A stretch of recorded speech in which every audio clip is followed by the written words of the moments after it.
Hey everybody, Mark and Billy Robinson from The Wealth Game. Hey guys. Thank you very much for joining us tonight. We're doing the 7 secrets in 7 days. Tonight we're speaking about how the Wealthy structure their wealth. Yeah, so this is going to be mostly Mark speaking, so I will chime in wherever I can. But you know, Mark's the founder of The Wealth Game, and yeah, he's a very knowledgeable man, so take it away. Yeah, look, I mean, I suppose tonight the case study that we can use is ourselves, because, you know, we've structured ourselves in a way that, you know, and it has been modelled on how wealthy people have structured themselves. So, because that's what it's all about, right? Yep. Why do we have to reinvent the wheel when you can just go study, you know, the wealthy, or, you know, where people are, and you just go, right, okay, how did they get there? How do they look? All that sort of stuff. So what we want to do is, first and foremost, what we look for is the fact that the bottom line is thanks, babe. Cheers. Gotta love our daughter. She knew we were on Facebook Live, but thought Yeah. she'd come in anyway. So, first and foremost, the wealthy always know where they're going, right? They know exactly how the end game's going to be. So they target it in a way where they go, right, this is where we want to be. This is where we are now. How are we going to structure this in a way that protects what we've got for ever, basically, right? So we go from, you know, not only looking about, you know, where our assets are now, but also, hey, what happens when we pass on? How is it more easily passed on to our children, and so on? So there's a number of ways that we can do this, guys, and this is a topic that takes, you know, a good hour and a half. So I'm going to put it down in an absolute tiny little box and easy to understand, because the goal for the next 7 nights is for us to just give you 7 secrets that the wealthy use to build, grow, and accelerate their wealth, right? That's 7 what we... Simple. Absolutely. Things, really is simple to talk about, right? And even easier to add and take action from. Does that make sense? That does make sense. Cool. Hey guys, thanks for joining. So, one of the first things is, and it's actually really cool, because a really good friend of mine, Greg Watson, is going to talk about this a lot in our upcoming one-day events in Melbourne and Sydney. So first of all, guys, we've already know, so you got a rough idea where it is you want to be, and you know where you are right now. Then it's just a matter of deciding which structure that you use is going to be best serving you, right? For the future, not for now. Does that make sense, Bob? It does make sense, Bob. Awesome. So, look, I do a lot of the finance in our household, and I've done a lot of these structures. And one of the things I love about my beautiful wife is, you know, when we were first doing all this, the first thing she would do is go, look, just you deal with it, right? Now it's no, hang on a minute, you know, we've had, you know, some stuff happen that we go, oh, hang on a minute, you know, if Mark's not around, then, you know, I need to know this stuff. And that's why quite often I'll go, hey, because she's in a learning curve and she wants to learn just like a bunch of people out there as well. Yeah, is that cool? Yep. Awesome. So, back on track. Yes. Please. Right, please. Right. So once you know that, you know, where you are, where you want to be, and then what structure is going to suit you best, there's a couple of things we've got to look at, right? Sometimes it feels like that setting up the right structure can cost a lot of money, yeah? You know, so on average it's $2.5 grand, you know, and I'm just plucking, I know, a few figures out there. However, what's more expensive, yeah? Costing and setting up things correctly from day one, or losing $1 million down the track. Yeah. Yeah, right? So that's what you got to weigh up. Now, at the same time though, look, I've seen it where people have only got, say, 5 grand or 10 grand to invest, and all the structures that they need might cost 2.5 grand or even 5 grand, right? So it's 50% of what they've currently got available. So we sort of weigh it up and go, all right, how about maybe we see how you go along the way before you go and invest in, you know, the right setups. Yeah. So, but it's important to have it in your mind to do something like that. So. Absolutely, yeah, because the ultimate thing is, what you don't want to do is just think, oh, you know what, I'm doing really well, it's been 12 months, 2 years, I haven't needed the structure, I won't bother, right? No, right? Because the next thing you know, bang, all of a sudden you're starting from scratch. And when you work so hard, so let's talk about a couple of things and really briefly. Yeah. Obviously, one structure you can do is in your own name, yeah, and that's the most simplest form to buy properties or buy shares or whatever the case may be. However, it's also potentially the most dangerous as well, yeah? All you need to do is, you know, have a car accident, it's your fault. The insurance company gets this lovely little word they like to try and pin on everyone called negligence.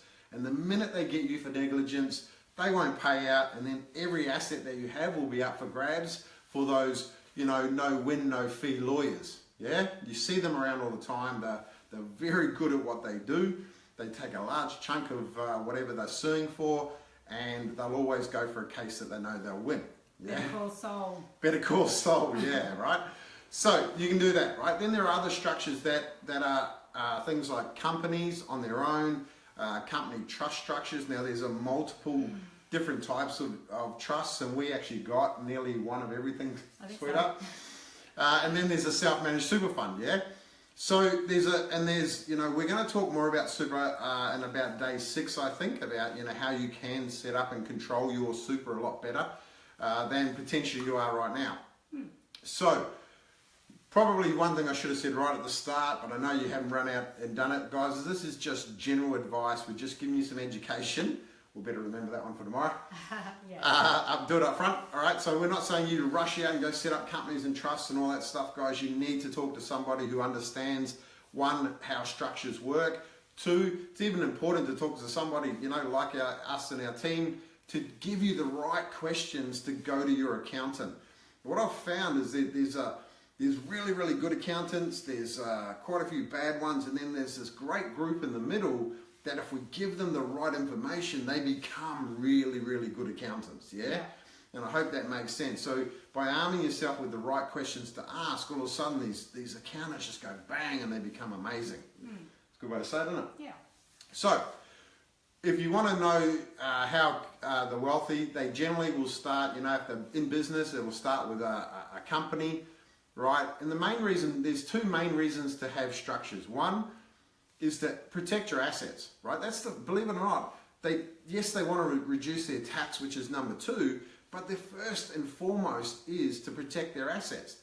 And what you'll find is quite often is they'll have different assets in different structures. So we'll have a business asset in one structure. We might even end up having the IP of that business in another structure. So if that business goes down, we've got all the IP protected, you know, that sort of stuff. They might even then have the shares in that company in another structure. They might have property in one structure. They might have shares in one structure, and so on, right? Now, shoes in another structure. Shoes, yeah. In another. Gotta protect them. So, and the funny thing is, guys, is when you actually, you know, map it out, and you know, I'm sitting here drawing pictures and stuff. But when you actually map it out, it's actually really simple to work out how it all fits together, right? And we call it a family tree, so that, you know, when you go to get finance, you know, we hand our broker Greg the family tree, and then all of a sudden he knows exactly where everything's going. Yeah. So I hope that makes sense.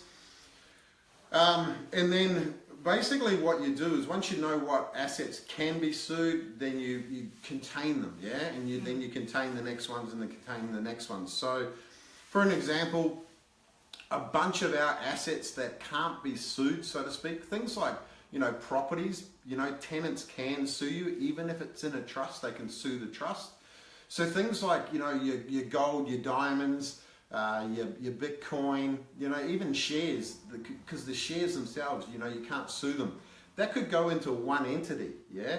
But as long as you don't run a business through them, or, you know, have a property in the same one, then all of a sudden, you know, those assets can, you know, pretty much never ever be taken off you, no matter what happens in all the other stuff.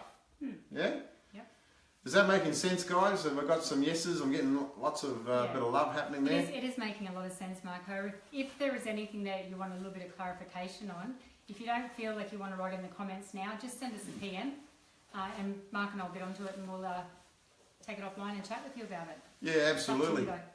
So one of the things we've got coming up, guys, is we've got a couple of one-day events. Yep. And through the whole day, what happens is basically we teach and educate and help, and then help you implement by playing the wealth game, yeah? and I'm going to talk more about those. It's not every night are we going to jabber on about that stuff. No.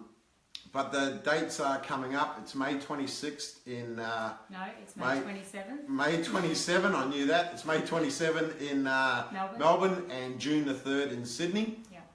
And spaces are limited, so we will get a link up, but if you want any more questions, like it's very limited spots, guys. There's not going to be, 400 people in the room. You know, I joined this group the other day. This guy wanted to work with a limited amount of people. I paid my money, jumped in, and there was 180 people in there. That's not small to me. There's going to be no more than 50 in the room, tops, all right? And that's for your benefit as well as our own. Like, we can't give the amount of knowledge and we can't give you the amount of attention that you need for this sort of stuff if the room's any bigger than that. It's just not going to be fair on you guys. And it's not going to be fair on us if that's what the case is. So yeah, it just wouldn't work. So guys, I hope that was a good start, right? So just to summarize, the wealthy do use structures, and the first thing they do is they work out where they want to be, where they are, and then they decide what structure is going to serve them best in the future, right? Not today, in the future. But asset protection is the number one reason why they use these structures. The tax minimization is secondary, right? And actually by law, that's how it has to be. But that's how it is anyway, yeah? Using them, it doesn't cost a lot of money to set up companies these days. Sometimes as little as $1,000. Company structure, trust structures, maybe around that $2.5 grand mark.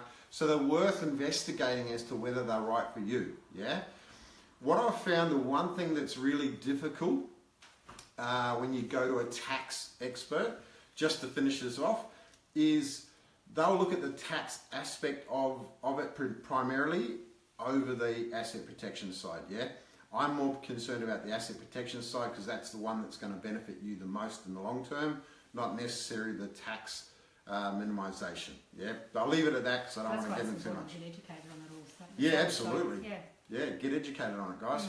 So, hope that was useful, guys. So, tomorrow night we're going to talk about, hang on, what are we going to talk about tomorrow night, babe? I cannot remember, I'm sorry. So, talk about the wealth game while I'm getting it. About the wealth game, the one-day event. Yeah. Right. Like Mark said, it's just a one-day event, and what we do is we simulate a few years of actual investment and trading and marketplaces and stuff like that. So you go through and you buy and sell properties and commodities and shares and all that sort of stuff, all this exciting sort of stuff. And I think the thing that we love the most, guys, is every single opportunity that we share is either live, right? So literally you could go out of the room and get it, or has been purchased or invested in the past. Yeah. Yep. That's what I love about it. So tomorrow night, guys, we're going to talk about, and this is, I'm pretty, passionate about this, and it's called the retirement myth, yeah? Because we've got this system that's just, selling us this big myth and this big dream about retirement and what it looks like. So I'm going to share with you guys tonight about, the myth and what's happening with it and where we're going with that. So until tomorrow night, about the same time, might be a little bit later. We were going to do it at about 7:15, but we've got a webinar for our community on in 7 minutes time, talking about all things internety. Yes. That's my word, by the way. All right, guys, we got to go. Thanks for your time. See you tomorrow night.